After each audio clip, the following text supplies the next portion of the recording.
अब हम इसके बारे में बात करते हैं। लाहौर के अंदर अगर हम सियासत की बात करें तो ये दरवाज़ा काफ़ी मशहूर है। बहुत सारे मशहूर हमारे सियासतदान इसी दरवाज़े में एक दूसरे को उल्टा लटकाने तक की बातें करते हैं। लेकिन इन दरवाज़ों की बदकिस्मती ये है कि डिफरेंट रोड्स की लेयर्स बनने की वजह से वो दरवाजे अब किसी हद तक ज़मीन के नीचे धंस चुके हैं। आप भाटी गेट से अंदर एंटर होते हैं तो हार्डली आप चंद मीटर जो है वो आगे जाएं तो आपके राइट साइड पे ब्लू कलर की एक इमारत नज़र आएगी, डबल स्टोरी। ये वो इमारत है जो आप स्क्रीन पे देख पा रहे हैं, जहां पर अल्लामा इकबाल रहमतुल्लाह अलैह तकरीबन 5 साल तक बताया ये जाता है कि 1901 से लेकर 1905 तक 5 साल इस दरवाजे में और इस घर के अंदर मुकीम रहे।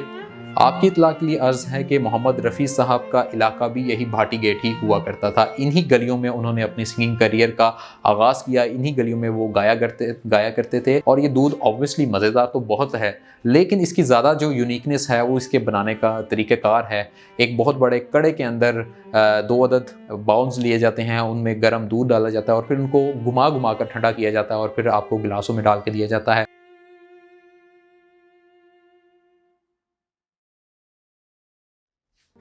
बिस्मिल्लाहिर्रहमानिर्रहीम। अस्सलाम वालेकुम नाज़रीन, साद ज़ाहिद एक मरतबा फिर व्लॉगमेंट्री के इस एपिसोड के साथ आपकी खिदमत में हाजिर है।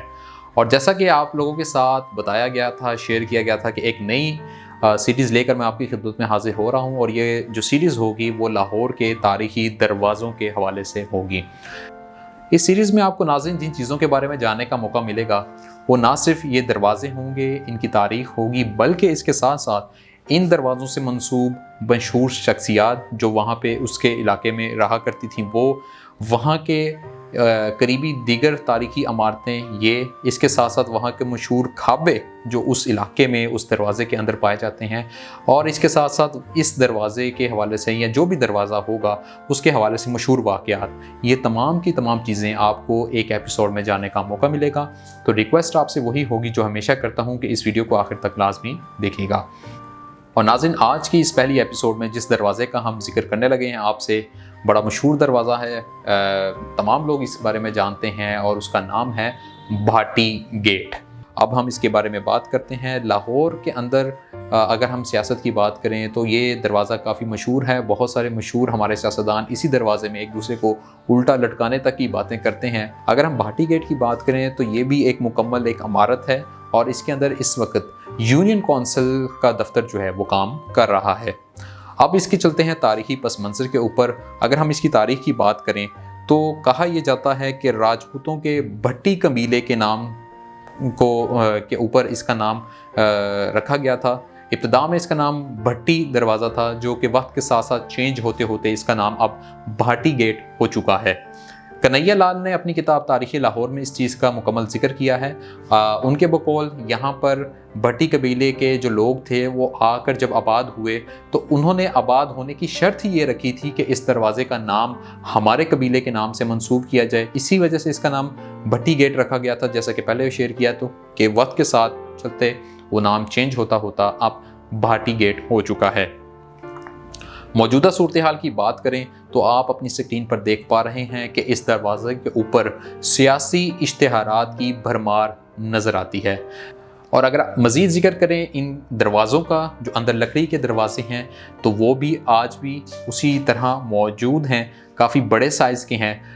लेकिन इन दरवाज़ों की बदकिस्मती ये है कि डिफरेंट रोड्स की लेयर्स बनने की वजह से वो दरवाजे अब किसी हद तक ज़मीन के नीचे धंस चुके हैं, आप देख पा रहे हैं। मेरा ख्याल है कि अगर आप रोड्स बनाते हैं तो अच्छी बात है, लेकिन अगर आपको इन चीज़ों के ऊपर कॉम्प्रोमाइज़ करना पड़ता है तो उस पर कुछ प्लानिंग होनी चाहिए ताकि दरवाजे ज़मीन के अंदर ना जाएं, ज़मीन के बराबर ही रहें। अब अगर हम इस दरवाजे के अंदर जाते हैं और अंदर जाकर अगर आप बैक साइड से इसकी शेप देखें तो वो बिल्कुल एक कश्ती नुमा शेप आपको नज़र आती है।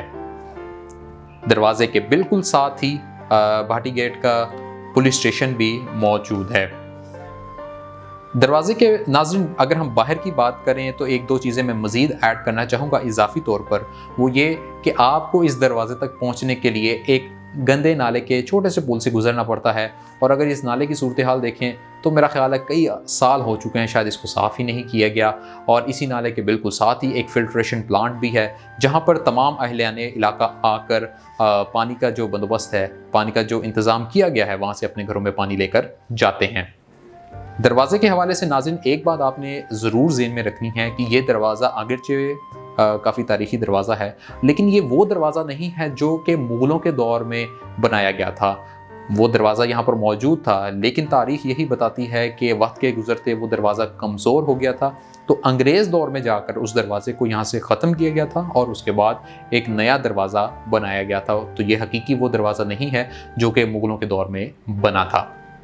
तो नाज़रीन ये थी इसके हवाले से तारीख़ और मौजूदा हालत। अब आपको भाटी गेट के अंदर लेके जाते हैं और अंदर का जो मोहल्ला है और उस मोहल्ले के हवाले से जो अहम मालूमात हैं वो आपके हमरा शेयर करते हैं। तो सबसे पहले हम बात करते हैं यहाँ की मशहूर शख्सियात के हवाले से। भाटी गेट का नाम जब भी ज़हन में आता है तो सबसे पहले जिस मशहूर शख्सियत का नाम आता है हम सब के बहुत ही फेवरेट शायर मशरिक़ अल्लामा मोहम्मद इकबाल का है।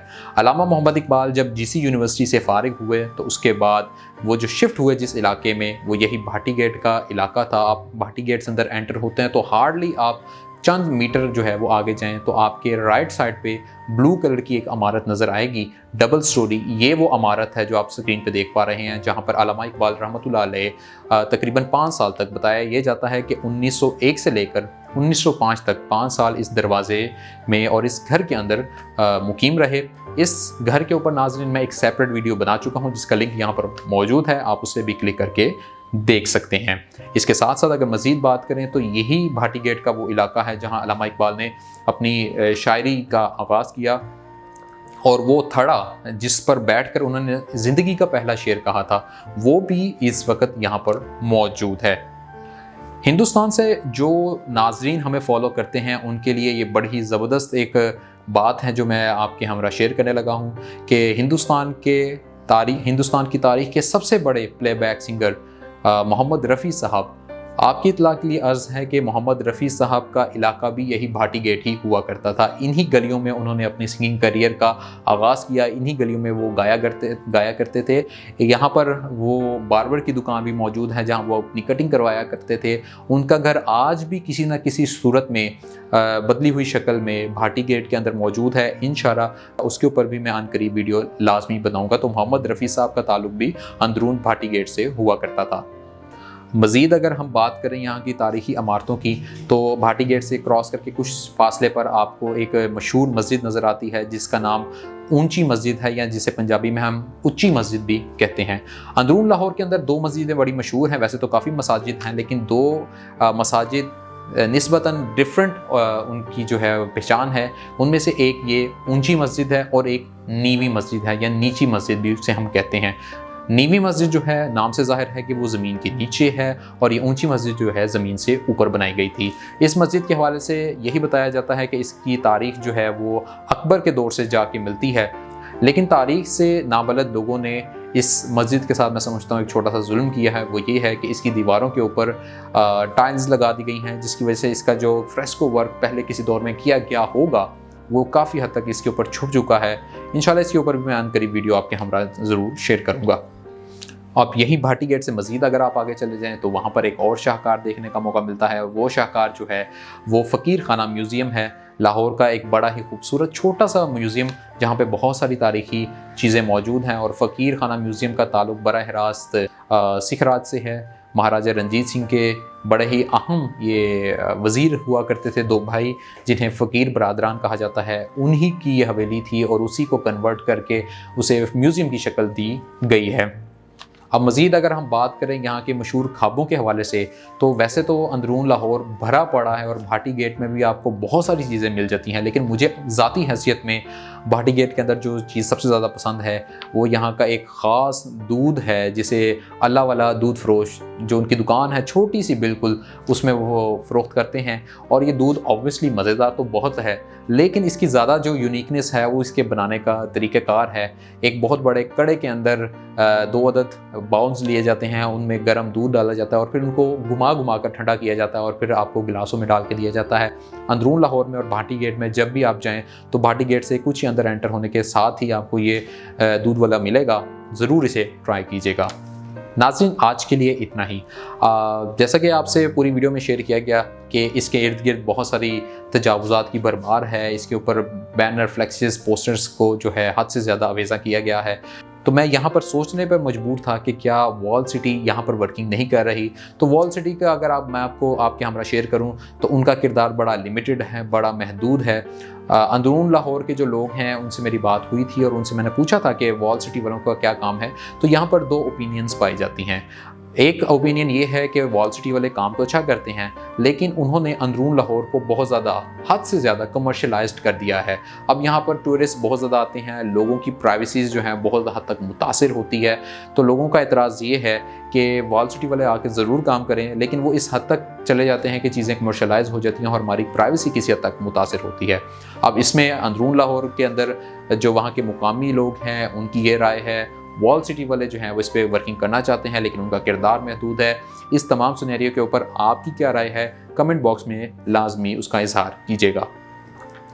नाज़रीन, आज के लिए इतना ही। आज की वीडियो आपको कैसी लगी, कमेंट बॉक्स में एक मुद्दा फिर अपनी कीमती राय का इजहार हमेशा की तरह लाजमी कीजिएगा। अपने मेज़बान साद ज़ाहिद को इजाज़त दीजिएगा। इंशाल्लाह अगली वीडियो में आपसे फिर मुलाकात होगी। अपना बहुत सारा ख्याल रखिएगा। अल्लाह हाफ़िज़।